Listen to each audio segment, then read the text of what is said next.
ሰላም ጤና ይስጥልን እንዴት ናችሁ? ዛሬ አንድ ጥያቄ ደርሶኝ እሱ መሰረት አድርጌ ቪዲዮ ልስራላችሁ ብዬ ነው የመጣሁትና በእርግዝና ጊዜ አናናስ መመገብ ይቻላል ወይስ አይቻልም የሚል ጥያቄ ደርሶኝ ነውና ስለ አናናስ መመገብ ይቻላል ወይስ አይቻልም እነግራችኋለሁ። በመጨረሻ እነግራችኋለሁ። ከዛ በፊት ግን ስለ አናናስ ጥቅምና ጉዳቶች ልንገራችሁ አጠር አድርጌ። አናናስ ቫይታሚን ሲ ያለው ጥሩ የቫይታሚን ሲ መገኛ ነው። ቫይታሚን ሲ ደግሞ ብዙ ጥቅሞች አሉትና ለጽንስም ለእናትም ጥሩ ነው ቫይታሚን ሲ። አንድ ጥቅም አለ። ሁለተኛው ደግሞ አናናስ በውስጡ ፖታሺየም የሚባለው ማዕድን ይዛል። ከዛ በተጨማሪ አንቲኦክሲዳንት ነው። በደም ውስጥ የተፈጠሩ መርዛማ ኬሚካሎችን ማስወገድ ይችላል። ከዛ በተጨማሪ ፋይበር ኮንቴንት አለው አናናስ፣ ስለዚህ ለሆድ ድርቀት መከላከያ ይሆናል።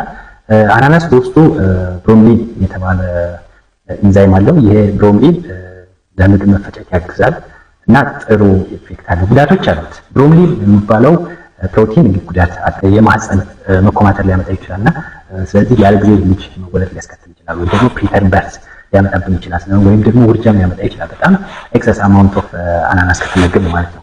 ከዛ በተጨማሪ አሲድ ኮንቴንት ስላለው የልብ ማቃጠል ስሜት ሊኖር ይችላል፣ ወይ የሄርት በር የሚባለው የማቃጠል ስሜት እንዲሁም ደግሞ አሲድ ሪፍሌክስ ሊያመጣ ይችላልና ብዙ ያው በብዛት የምትጠቀሙ ከሆነ ይሄን ሊያስከትልባችሁ ይችላል። ስለዚህ አናናስ በእርግዝና ጊዜ መመገብ ይቻላል የሚለው ጥያቄ፣ አዎ መመገብ ይቻላል፣ ነገር ግን በመጠኑ ዶዝ የሚባለው 150 ግራም በቀን ተጠቀሙ፣ ወይም ደግሞ አንድ ካፕ ነው የሚፈቀደው።